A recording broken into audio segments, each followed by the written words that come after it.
the role of entrepreneurs has become inevitable and fostering entrepreneurs at higher education is a necessity. In that context, the role of an entrepreneurial educator is way beyond the classroom and needs various stakeholders to provide perspective on the entrepreneurship ecosystem. To shed light on how we need to elaborate entrepreneurship into higher educations, I welcome our panel members. Our moderator for the last panel discussion for today is Professor Kashyap Kompella, who is the head of Startup Incubation and Strategic Innovation. Professor Kashyap did his entrepreneurial studies at Draper University, California.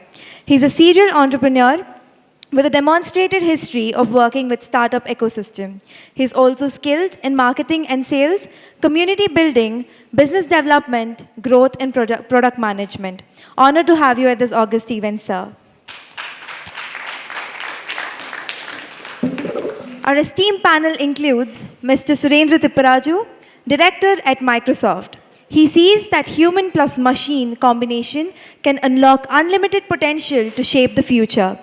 His core passion today is to bring technology and people together by engaging actively in various forums. Outside Microsoft, he is an active volunteer with IEEE Society, contributing through mentoring in technological forums.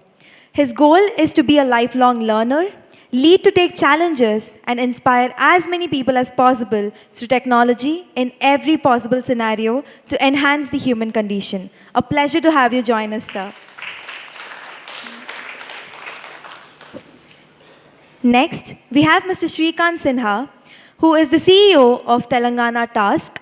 Mr. Sinha is an Executive Council member at Jawaharlal Nehru Technological University. Mr. Sinha is presently the CEO of leading non-profit organization. He is a leader in the tech for good space and aims to bridge the digital divide and promote grassroots innovation. He is also an advocate for inclusive India with 30 plus years of consistent multicultural global experience. Delighted to have you on this panel, sir.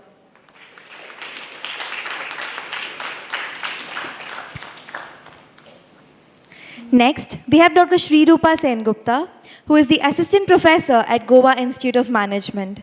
Dr. Shrirupa has a PhD in Women's Studies from Jadavpur University. Dr. Shrirupa's career has spanned over 12 years in diverse sectors like academia, NGO, and industry. She has developed audiovisual educational materials for NGOs on HIV, violence against women, and human rights. She has also conducted MDPs for government and public sector officials in the areas of leadership and governance and gender mainstreaming in policy, planning, and evaluation. We're very glad to have you on this panel, ma'am.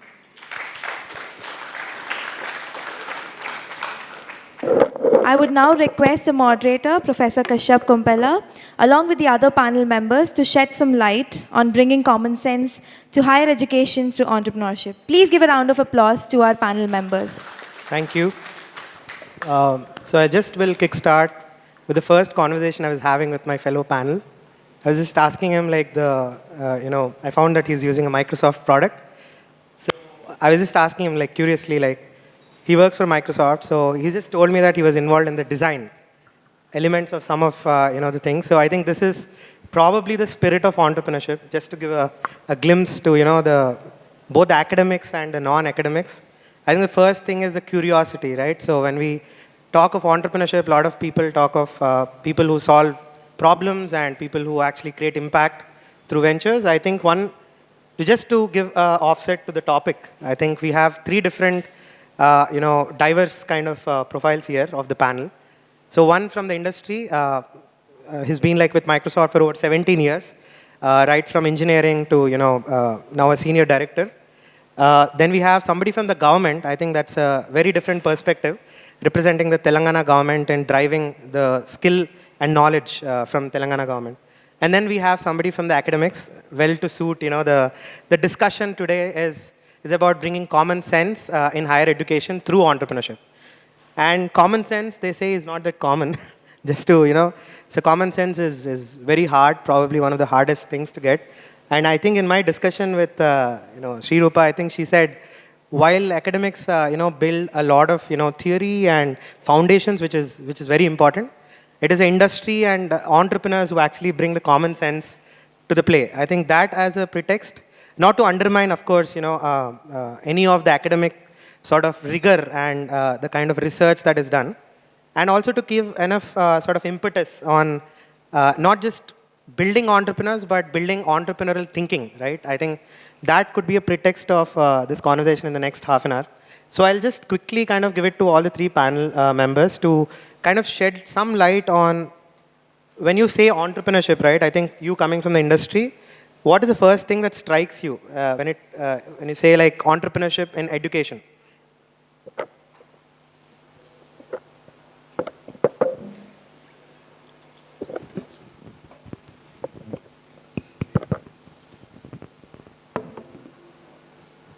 Good evening. This is a very odd slot to be in before the break, and this being the last session. But we will try to make the best of the time.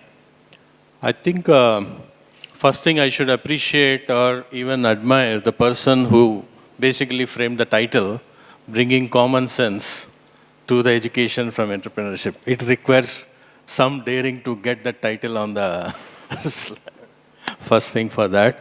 And when you say basically entrepreneurship and higher education, and especially with the common sense as the in-between theme, first thing we need to understand, generally common sense is not so common, is a familiar term, right? But is the common sense a static thing? Is something to think about. And I feel common sense is not a static thing. It evolves. It is a continuous thing. As the technology progresses, as we get to see, like for example, we were talking about artificial intelligence and data analytics and all. With that capability, today we are able to make the decisions in much more informative way. And it makes a perfect common sense, which is not really a common sense, at least a couple of years back, when somebody says, I use data to make a decision. Okay. So first thing we need to take is this common sense term is a very dynamic thing. And especially in the entrepreneurship, when I see entrepreneurship, what happens because when somebody is getting into an incubation kind of a mode or an entrepreneurship, okay? Three things, especially in today's market. First thing is, every entrepreneur who is out there is trying to reach the market. The reachability is one of the first primary assets or facets of entrepreneurship. The second one is relevance. Whatever the product they're building, is it relevant to the context, to the customer, to the market? The relevance is the most important second aspect of it. And third aspect, which entrepreneurship brings to the every aspect is ability to hit refresh. If the things are not reachable, things are not relevant, one should be dynamic enough to hit refresh. I think these three aspects are the most core elements, which I call it as triple R, RRR, okay, which is very important where the higher education can take the clues and prepare themselves in these three dimensions of three R's, which makes much more bridge in terms of bringing higher education relevant to the entrepreneurship. Thank you. Indeed, a pleasure being present over here amongst all of you today. I think before going to higher education, I would like to go right to our homes itself and our education system in schools, right? When our kids are there, we tell them, eat this, this is good for you. When you come to school, you start with, learn this by heart because there's a recitation test tomorrow, right?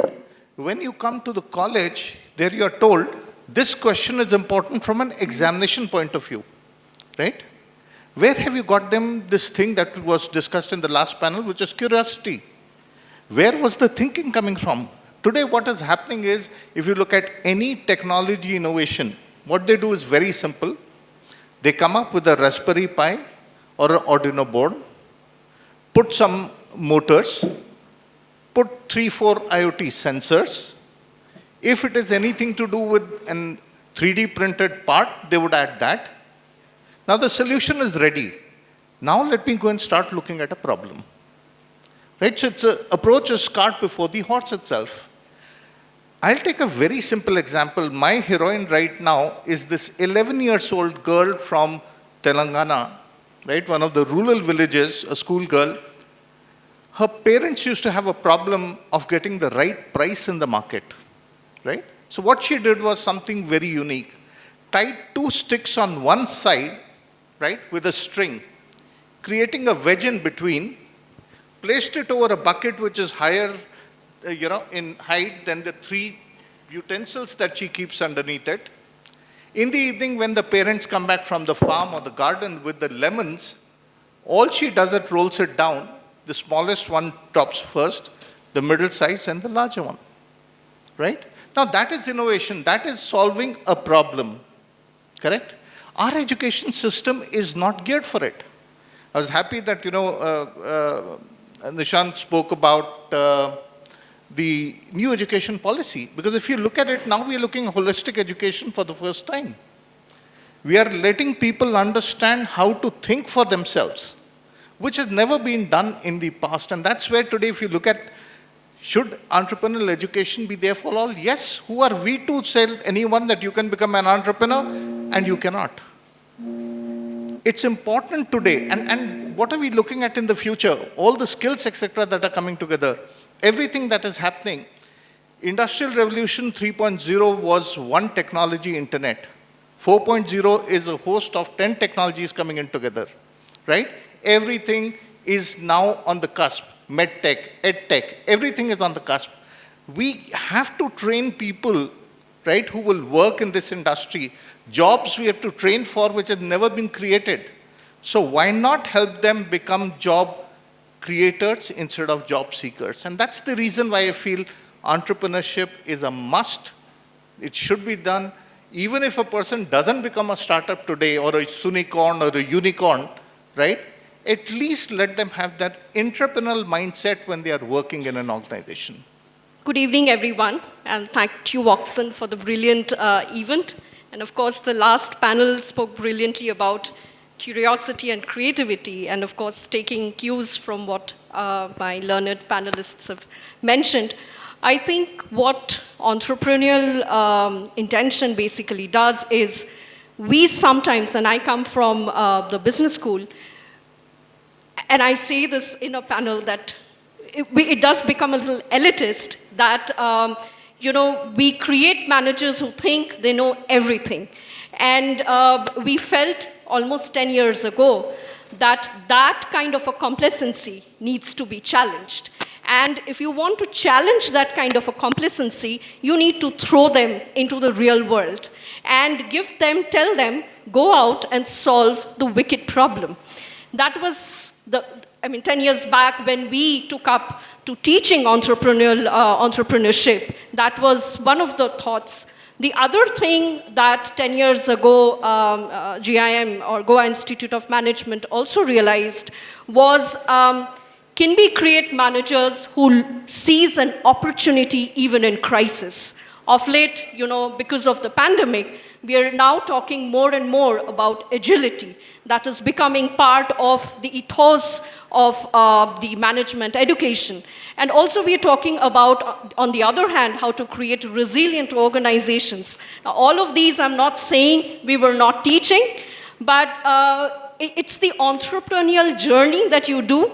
You have to be agile, you have to find opportunities, and you have to also understand that your plan will fail. So you have to plan for plan B. And that, I think, unless you have gone through that entrepreneurial journey as just sitting in a class and attending discussing various domains of management, somewhere as a manager, you have not completed the journey or your knowledge is not very holistic. So I think entrepreneurship as a subject holds a lot of value. And we have seen that actually value of teaching entrepreneurship even at GIM and how our students have kind of really transformed from entrepreneurship being offered as an elective to then becoming part of the core curriculum, and then students themselves setting up a student club to understand and live the life of an entrepreneur, to finally now we have an Atal Incubation Center where the students are being mentored.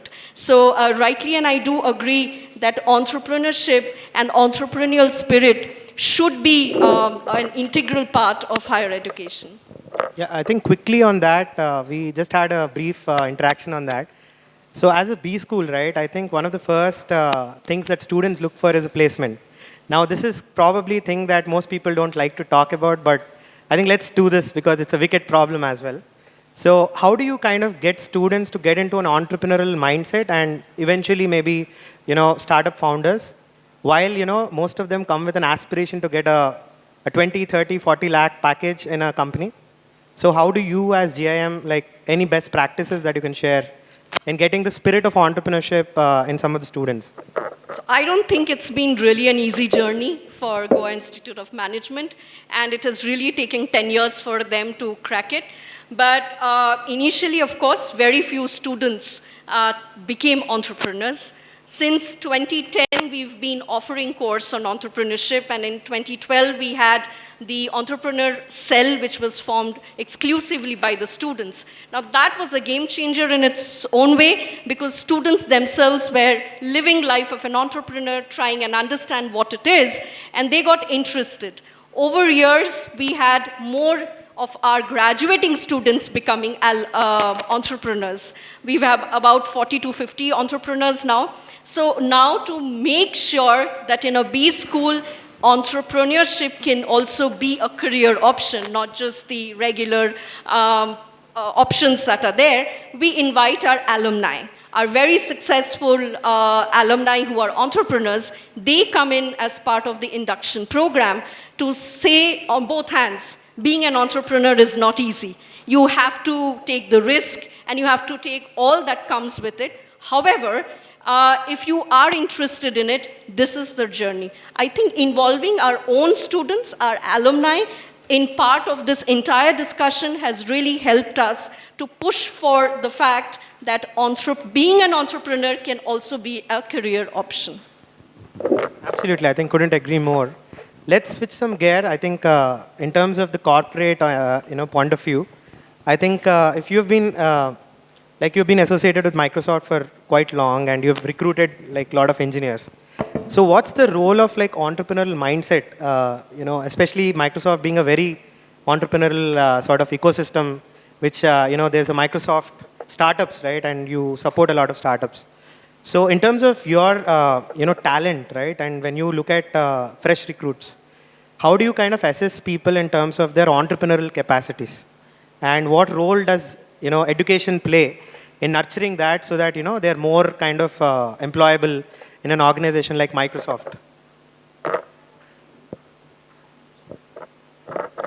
Great question.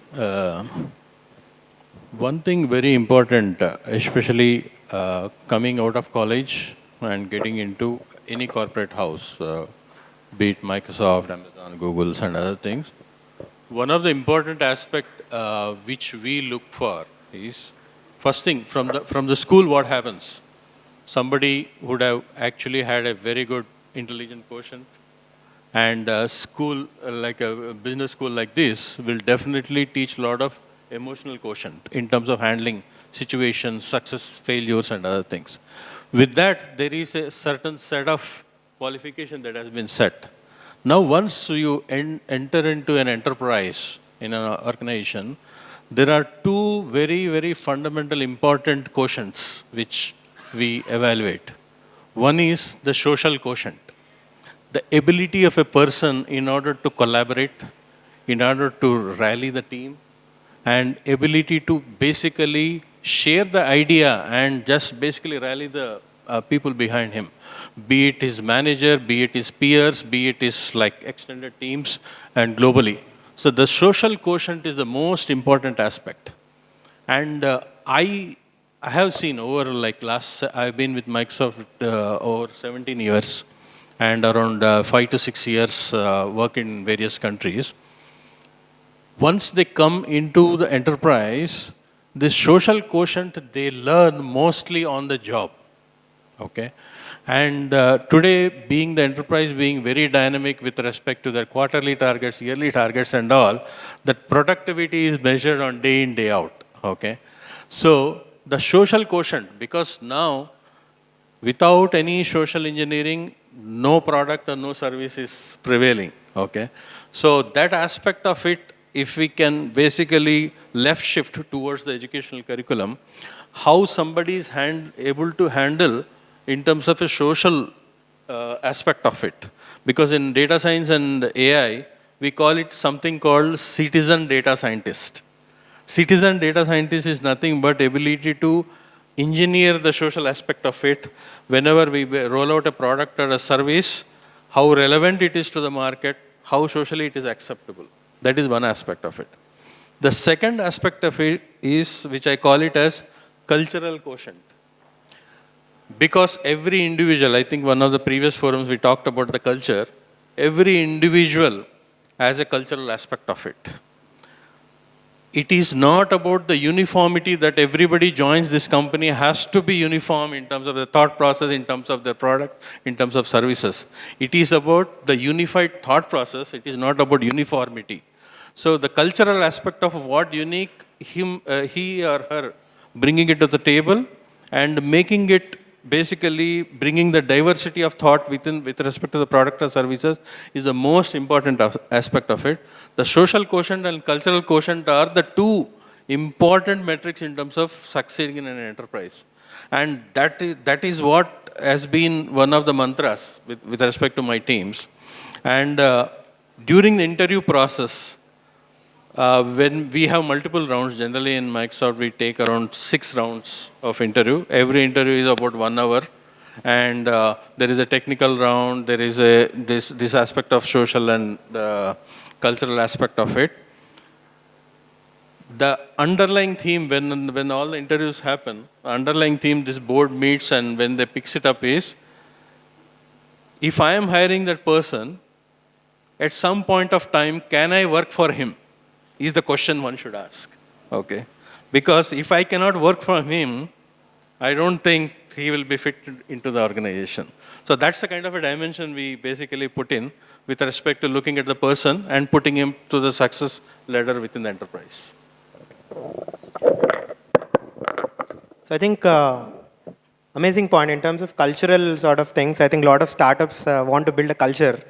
But I think it's a very hard thing than said. It's a very, probably Microsoft has nailed that over a period of decades, right? So now I think if you look at, some of the aspects of Telangana government's initiatives, we have TSIC, which is doing innovation and, helping entrepreneurial ecosystem. So as like task, in terms of entrepreneurial initiatives, is there a specific sort of pedagogy or, curriculum that you're trying to imbibe, which will get some outcomes in terms of educational outcomes? Sure. Thank you. But just to add to one point what my fellow colleague panelists mentioned, I think we are always talking about placements, right? Any institution talks about placement. Show me one institution which talks about entrepreneurship, right? These many startups have come out of my organization. Till we start doing that, I don't think people are going to look at that effectively. That's point number one. Now coming to Telangana government, and for the benefit of everyone, there are 6 organizations in Telangana which are essentially part of what is called as the innovation and entrepreneurship ecosystem. The first one, of course, is the most common and the poster boy, which is T-Hub, which is, if you have an MVP, you walk in over there, they'll help you accelerate, they will incubate you and move you towards the journey of a unicorn or unicorn. The next one is V-Hub, which is, even if you don't have an MVP, but you have an idea with a woman as an entrepreneur, the lead entrepreneur, then you can get incubated over here and make your journey. The third one is what is called as RICH, Research and Innovation Circle of Hyderabad. So Hyderabad is home to many such institutions of eminence like CCMB, etc. So whatever research is happening in those institutions, how do you bring it back into the industry is what they focus on, more towards life sciences and agriculture. So that's the third organization. Fourth, as you mentioned, TSIC. So they run a program called Intinta Innovator, which is, innovator in every home. And their thing is how do you highlight those innovations and bring them to light. That's the fourth. The fifth is something called as T-Works, which is world's largest prototyping center. While T-Hub is 578,000 square feet of pure innovation under one single roof itself, you have T-Works, which will be inaugurated soon, but the building is coming up. 78,000 square feet of pure play prototyping area itself. So that's the fifth one. And the sixth one is Task, which is creating an entrepreneurial mindset. So we are not into unicorns and unicorns, but we look at how do we create micropreneurs, solopreneurs. And our focus through our unique program called I4TS, Innovating for Telangana, runs with a punchline which is Samajika Avishkaranalu Sarlamaina Jivitanki. Social innovation for simplifying lives. We don't jump directly into training people on entrepreneurship development program as normal institutions do, but we step back and we run a 7 weeks innovation and entrepreneurship orientation program, right? Mindset development program. And that's linked to SDGs. So 7 SDGs are being covered over there. Design thinking, what is entrepreneurship, all these things get covered in the first 7 weeks. And after the 3rd week, we start talking about problems and solutions. So last time we did it, we had about 8,000 students undergoing this online program. And this is once a week, 2 hours, hardly any theory. It's more experiential, more we cater to different types of learning styles, etc. And that's how the program runs. Post which, this year, of course, we have got a BHAG of 20,000. So we want to do it across rural Telangana, across the districts. And we would be running this program online. Once this happens, 7 weeks, then you have the ideation workshop, where about 10,000 people would probably come back with some sort of an idea. Majority of them could be Me Too's. We'll bring them down to 5,000, and then 1,000. We would have a 2 days workshop, physical workshop in 10 districts, where we handhold them into bringing some kind of a solution over there. Then they start the journey of a 12 weeks entrepreneurship development program. And that's the typical thing. And still they will not become entrepreneurs. They'll come up to the pre-incubation stage only. So the mission mode canvas, etc., everything, mission model canvas, etc., we'll be doing during that time itself. Last time when we ran this program, if you look at it, we had one person, and the focus is, rural innovation and social entrepreneurship. So that's what our focus is. And there we had some people, one was a sign language interpreter. Second one was, some girls thought that why only female hygiene products should be distributed at Infosys and other campuses, why not at railway stations, bus stations, and natural products. Third one was a very unique one, which was in a ration shop, you use a ration card. Anyone can take your card and get out the grains, etc. So using facial recognition, they had created a system where automatically dispensation would happen. Talking about how Telangana government plays a part in it, Mr. Jayesh Ranjan, the principal secretary, was looking at this product, and he immediately called the Commissioner of Citizenship Services and said, can we actually get this tried out at a ration shop? So that's where the whole thing is.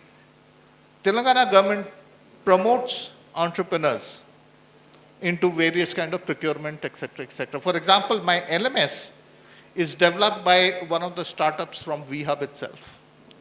So that's how the whole innovation and ecosystem functions over here in Telangana. Yeah, nice to learn the various initiatives. I think now we're at the end of our discussion. So quickly, I would love to get one insight from every panelist here on what you think could be done, okay, on top of the existing best practices that you're doing to kind of improve the entrepreneurial mindset amongst educators and institutions. I think we have spoken about students, we have spoken about how to become entrepreneurial in mindset, but I think even the faculties, the kind of, entrepreneurship is not just about business, it's a multidisciplinary thing. So while we know that, like, one quick insight that you would say that could change things from each of you, as a closing remark. So I think we should also undergo some kind of a training, because as faculty, we shouldn't be walking into the class and talking about something about which if we have not experienced ourselves. So while we are talking about creating that mindset, it needs to also start with us. So if we have to really position entrepreneurship as equally valid career option in a B school, then also the B school faculty need to accept it and give that due recognition. I think what needs to be done is encourage entrepreneurship by providing opportunities to the faculty members also, right? They should be also permitted. In case, for example, JNTU, we are permitting students to take semester breaks, etc. But we are also encouraging in case a student is mentored by a faculty, they can jointly form organizations, etc. also. And that's where I think everyone needs to think in that direction. Think out of the box.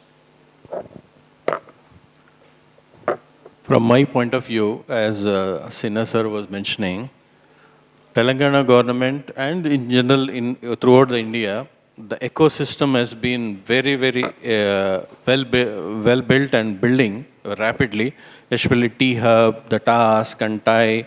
A lot of collaboration forums that are coming up. I am a regular visitor of T-Hub and see the kind of ideas that are brewing.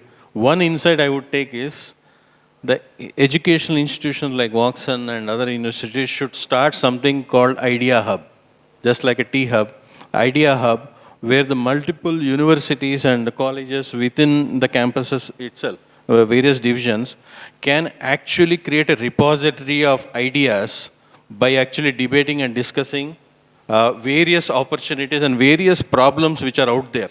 Okay? Because in business there are only two things which I believe. Either solve an extreme problem or create an extreme pleasure by completely disrupting. Okay? So, and it is futile to basically get an idea, get into T-Hub, debate, and then say that this may not be relevant or ready yet, and then come back. I think education institutions like this can accelerate that process by creating an idea hub and take it to the T-Hub and these forums where the kind of ideation to execution, the cycle can be reduced. That's the kind of an insight. Thank you for the insight. I think we already have something here called Trade Tower, which I have been heading for the last 1.5 years. So that's the spirit of what we are doing as an incubator inside Woxsen. It's not just for Woxsenites or Woxsen students, but we are open to outsiders. Now we're also going to T-Hub and other incubators to actually see how we as an institution with all the disciplines that we have in design. And so you were saying that we are a business school, but we are a university. Just to correct that, we have multiple sort of disciplines here. We have design, architecture, technology, business, and law also coming, and humanities. So I think one good thing here I have experienced personally is that multidisciplinary approach is something that we can give as a service. And we have been very lucky to get some good consulting projects, not just to the university, but also to the incubator that we run. So there's a lot of trust amongst even startups from T-Hub to come all the way to Woxsen and get consulting from here, because we have various sort of expertise areas in packaging, branding, business model strategy and things like that. So I think good kind of insights from what Telangana government has been doing, and also practices at GIM where the alum have come back and that writes the spirit. I think the closing remark or the insight is, while entrepreneurship has been so pushed because of the need, not only from the industry, but also as an inevitable sort of thing for tomorrow, that I think we need more entrepreneurs to solve problems. While that is there, I think excellent point from Dr. Sri Rupa that there needs to be a lot of emphasis where entrepreneurship is imbibed into the educators also. And it's not just to educators in business or technology, but every faculty or every domain, because they themselves can refine and build a new personality. So that excellent sort of insight. Thank you all, the panelists here. Yeah, sure. Thank you, and it was really interesting to hear. My question is that we all talking about higher ed, and so do I, because that's where I come from. But as a government, I mean, you touched a very important point. How early can they start? So in the K-12 space, I mean, is there anything that we as higher ed players can go and teach entrepreneurship, maybe in a secondary education or a higher school level so that it kind of starts early and then it's more practiced and tested, and that by the time they come really into the higher ed space is when they really either love it or hate it. I mean, one of the two, as opposed to trying it out from then and it's too late in the journey probably. I don't know if government can do something or is doing something. Thank you. Sure. Good question. And if you look at, people like me who were there earlier, we used to play with something called Mechano, right? Then it became mechanics. Then it became Lego, those building blocks, right? Now everything has become let go. In schools, our children don't create anything with their hands. I think if we are able to bring that culture, and that's what Adult Tinkering Labs also did, right? They said an alternate way of education is through tinkering. Let people experiment, let them try. So that is, I think, something very, very important. We need to bring that creation, that things doing by your hand, back into the system itself. So that's one thing that we need to start with. Second thing is, yes, you can start their education in terms of helping them open their mindsets, right? Thinking about the future, design thinking can be brought in over there. You cannot create entrepreneurs in schools, right? They need to have that experience of real life. And that's where it is different. So you can bring in the discipline, you can bring in the thought process, you can bring in the risk-taking attitudes, etc. at that time, right? And in case someone moves that ladder up and moves the needle up and then moves into entrepreneurship, so be it. You can bring in the concepts over there. And for a country like India, there are so many problems. You don't need to have to step out to find problems. Let them get engaged in finding solutions. And that's where we need to do it. So one of the best ways, we talk about hackathons only for universities and colleges, right? We should start looking at hackathons for schools also. Now, if you ask about Telangana government, of course, our tribal welfare and social welfare schools, etc., are running these kind of programs. Right, because in 11th and 12th, if you look at the new education policy, definitely a lot of entrepreneurship and vocational education will also be brought into from 8th onwards, those 4 years, the last 4 years. So that's typically how it is. So yes, we are moving towards that direction. That's the right direction to take. And I think it's important because our education system somewhere kills creativity. And there have been multiple, documentaries and everything on it. In fact, I forget the name of the British educator who had done a test about a rubber band and how many applications it has across number of years. So 5 years came up with 30 applications, 12 years came up with just 10, and a graduate came up with hardly 7. So that's what happened. So that's where I think institutions can go back to the school, bring in that discipline, bring in that risk-taking ability and everything else. And also do things like, very simple, every entrepreneur who is there, any startup wants themselves to be invested in. But have they sold anything themselves? If they have not sold anything themselves, how do you expect them to make an elevator pitch? Right? So get them to start, doing a farmer's market or sell something in school itself so that they experience. Financial literacy again should be brought in schools itself so that they can understand. ESG, etc., which was being spoken about, the triple bottom line model, has to be brought in again in schools itself. And that's where I think educational institutions such as all of us can make a difference over there. That's my take on it. Thank you. Sorry, you got it. Okay, go ahead. Yeah, just to add to that, there's one organization called Metamorphosis. So they have been playing a good role in imbibing entrepreneurship in K-12. So, and there is this White Hat Junior, which was acquired by Byju's. They also had an entrepreneurship kind of curriculum. So I think there are startups, but as Mr. Srikanth rightly said, the government Udyam is doing that program, right? Yeah. Before that, Lend a Hand organization of Gilda, Raj Gilda was doing that same thing. So it's happening. It's happening.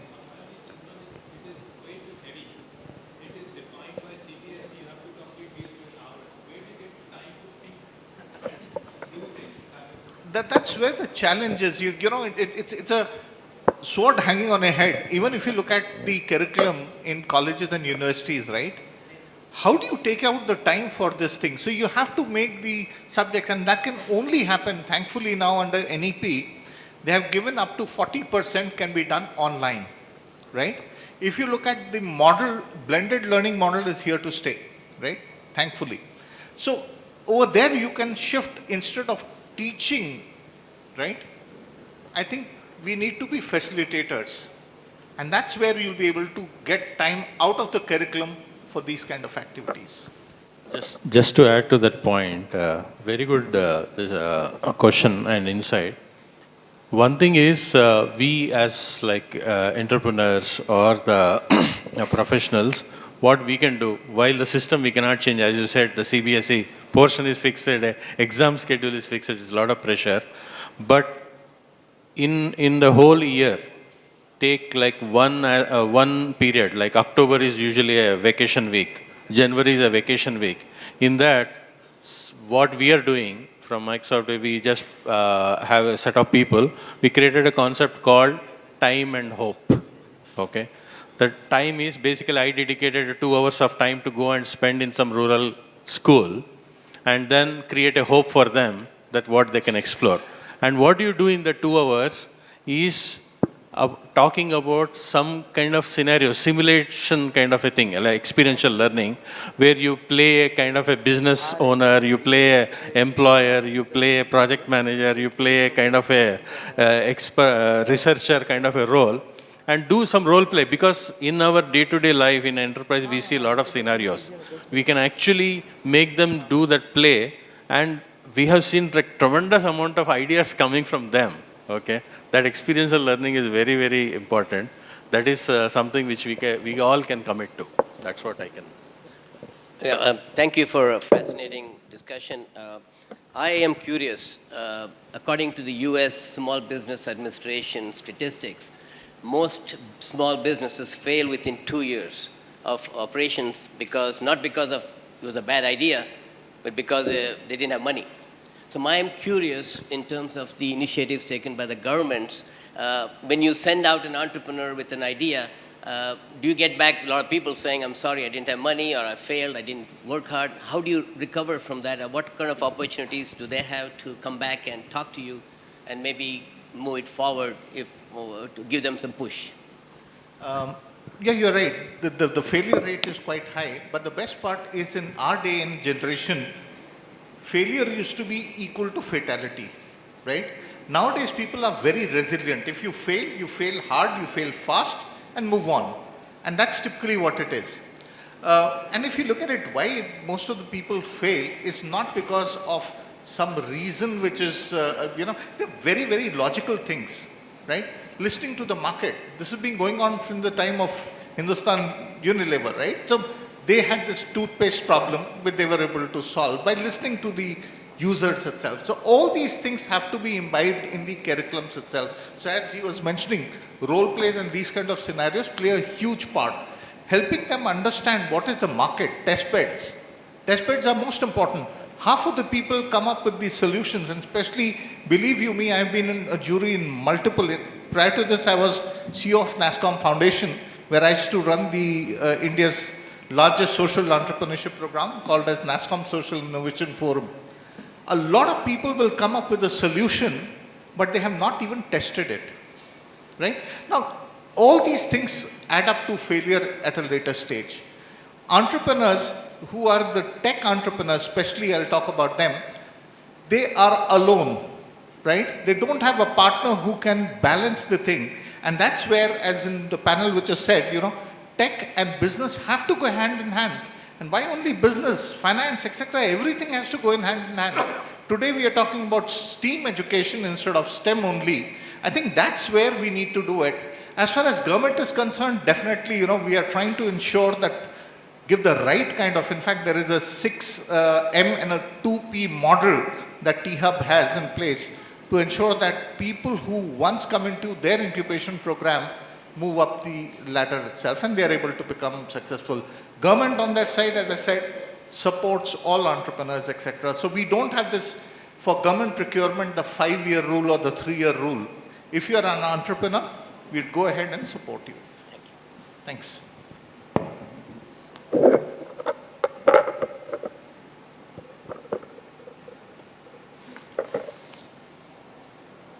Thank you, honorable panel members. I would request the photographer to please click a group picture.